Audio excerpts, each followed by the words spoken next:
Developed and published by Scolaro Games, Arthurian Legends is old school in every sense of the word. A medieval fantasy game that looks like a mid-90s CRPG, but with the attitude of a mid-90s shooter. Duke Nukem meets Camelot, you could say. Nukem in King Arthur's court. Today I'll be talking about this unique, digitized, historical-ish shooter and whether or not it belongs at your round table. So sharpen your swords, my squires. It's time to get medieval.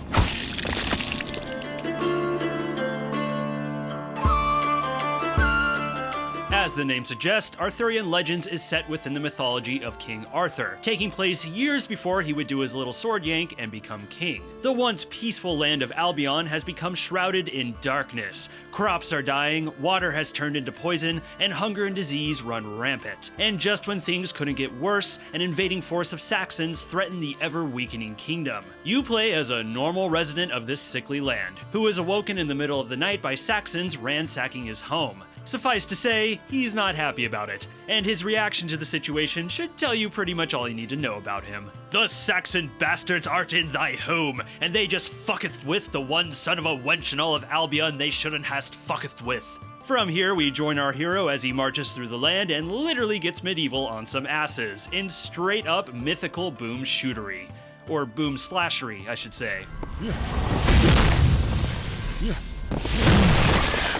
The first thing you'll realize about this game is that it takes the mythology and history it draws from pretty damn seriously. I'm no King Arthur aficionado, but there's plenty in here that references the places and characters from those myths. In fact, the main conflict in the game stems from the king, Uther Pendragon, deceiving the Lady Igraine to bear his son, that son being the future King Arthur. It's an embrace of the source material that reminded me of how the God of War franchise handled both the Greek and Norse mythologies, generally staying true to the old stories while morphing them in a way to create an exciting gaming experience. However, what cracks me up is that everything in this game is taken from the perspective of a dude who is the epitome of retro FPS heroism. A man solely concerned with beer, babes, and booms. Or rather, wine wenches and ye olde booms.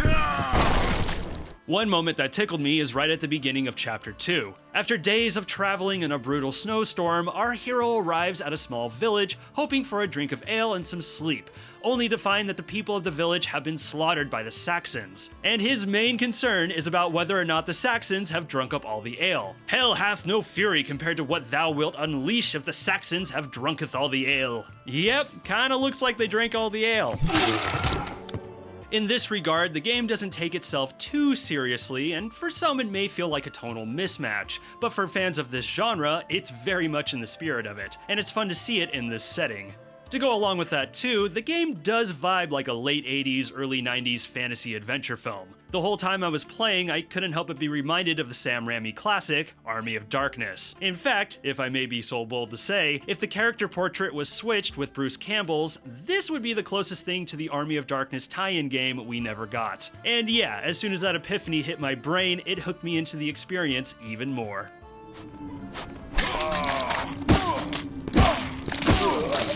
Gameplay in Arthurian Legends is all about sword slashing, shield bashing, magic casting, and using all the tools in your toolbox to turn these sprites into dead ones.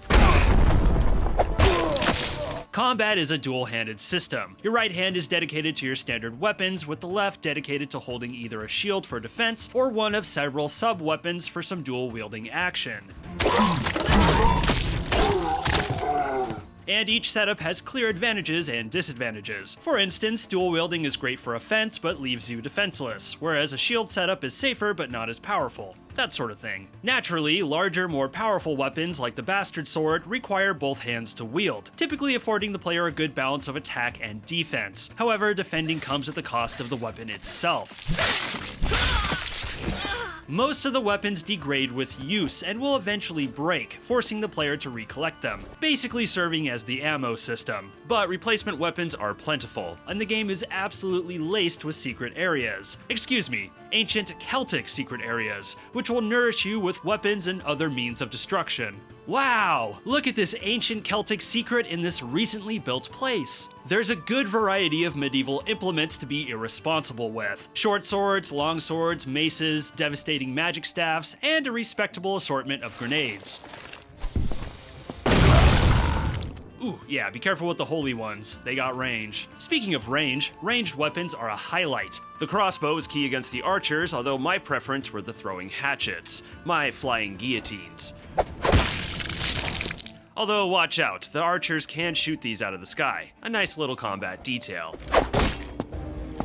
Now, while there are plenty of exceptions, for the most part I always find melee combat in first-person games, retro ones especially, to be awkward and janky. For me, it's usually hard to tell how close I need to be to an enemy to hit them, and sometimes it's hard to tell if the weapon is even connecting. Not to mention, FPS melee combat too often degrades into spammy slashing and hit-and-run tactics. Oh, and God help you if an enemy is below your waist or above your head. Now, unfortunately, Arthurian Legends doesn't really overcome a lot of these typical frustrations, and there were plenty of times when the combat just felt and looked goofy. But to this game's credit, it does its damnedest to be a cut above other FPS melee systems, and generally it succeeds. Attacking is snappy and responsive, and there's a good sense of feedback to your hits, at least with the human enemies. Airborne goblins and ground-level spiders were always the most awkward of fights, but the gold star here is with the human enemies. While their AI makes them mindlessly come at you, sometimes getting hung up on geometry, whoopsie, when in combat they do protect themselves, able to block and parry your attacks. Mindlessly swinging your weapon at them is not going to get you too far.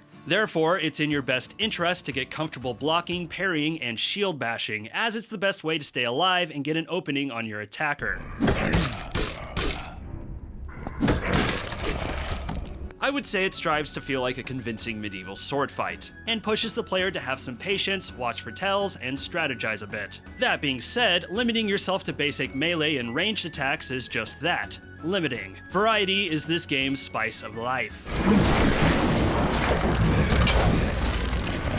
To complement your arsenal, Arthurian features numerous support items and spells, and where combat is the most satisfying is using them together as 1-2 punch combos. Have a wolf charging you? Stop it with a bear trap and go to town. One of my favorite strategies that works against most of the enemies. Or better yet, perhaps freeze an enemy with magic and shatter them. Or maybe keep baddies back with an earthquake. Oh, and that's only a small sample of the spells. There is a lot of magic to use in this game, everything from elemental attacks to summoning shadow wolves, as well as magic missiles, which I'm only mentioning so I have an excuse to play this video. Magic missile! Magic missile!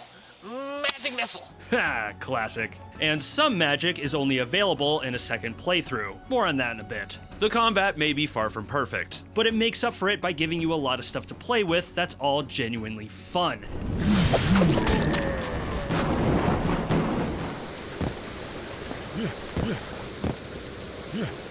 I'm a little in awe of this game's level design too. To me, it's an impressive balancing act. On one hand, the game has the linear action focus of an old school shooter, but on the other hand, there's plenty of wide spaces to roam, giving the sense of being in a vast fantasy land, like you're in an RPG. And there was a fair amount of alternate routes, giving the player some agency in how they want to go about things.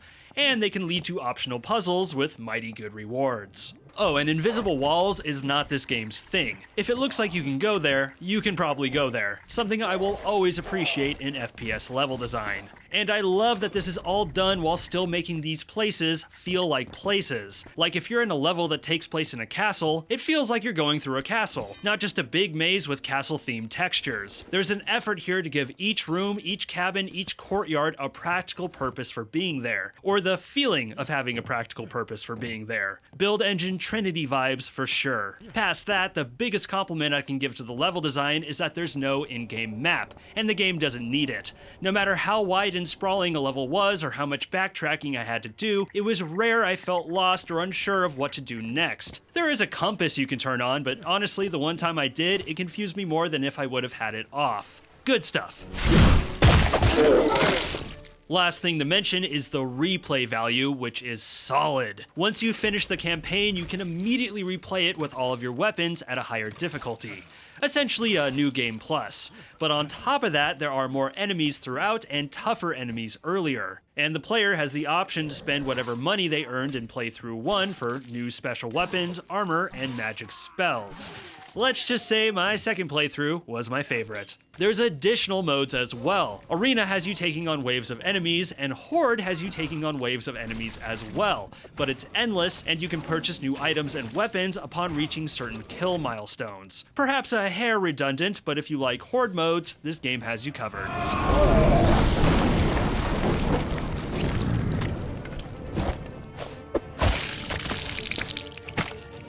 Arthurian Legends features antique graphics with lots of antiques. The big thing that jumps out are the enemy sprites, which were either made from pre-rendered 3D models, digitized actors, or both. It's a hell of a choice that harkens back to the early to mid-90s when this graphical technique was in vogue, the most well-known examples being the early Mortal Kombat games and Donkey Kong Country. And to throw out an example within the FPS genre, Witch Haven comes to mind. Personally, I've never been a huge fan of this look when it comes to portraying quote-unquote realistic stuff. It always came across as unconvincing and a little silly looking, but the choice does work for the nostalgic feel this game is going for, and the sprites, for the most part, are well done.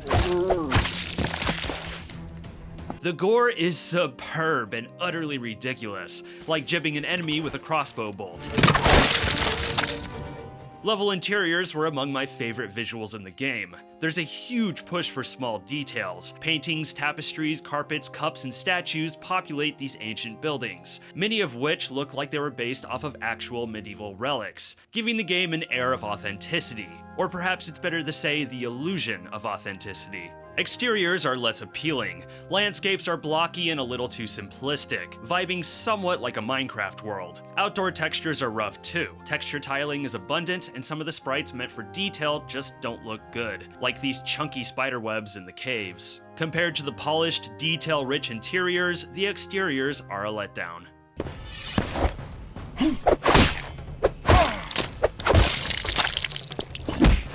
Audio is solid though. The music has a royal, adventurous tone to it that complements this game, and sound effects are well done. If I had one gripe, it's that I wish there were voiced lines for the main character. Little side quips like you would hear in an old 3D realm shooter. The main character made me laugh in the text interludes, and I would have loved if he made me laugh in gameplay too. My remaining critiques are minor but worth noting. Shockingly, I ran into slowdown, some dips down into the 40s. Nothing that ruined the experience, but unfortunate considering the modest fidelity here. And the FOV felt off. Too narrow all around. I like to play these games with an FOV of at least 90. Typically I set it to 100. Both of those felt too narrow, and ultimately I had to max out the FOV to 120 to get my desired view. Last, and this is very nitpicky, but I don't like the menus. I love the dedication to making them feel ye old and medieval, but the options menu is a cramped mess. Every single option is shoved in here, and the font makes things a little tricky to read. We couldn't have had this on multiple screens. It's a book, right? Can't we just turn the page, so to speak? Overall, the presentation has a lot of clear flaws, but also a lot of clear charm. Some will find it to be an eyesore, some will find it interesting, and others will find it to be a detailed, nostalgic delight.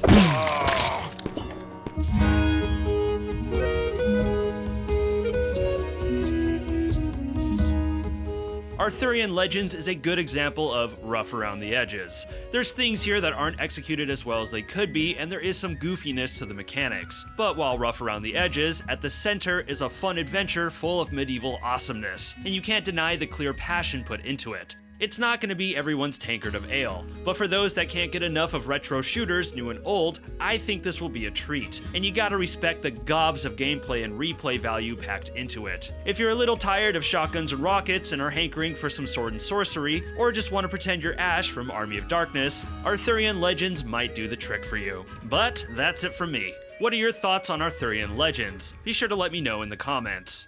If you dug the video, please be sure to subscribe, like, share, and smack that bell. If you want to come say hi, my Discord is linked below, along with my affiliate links. I'm Kirk, and thank you for watching this video. Stay safe out there.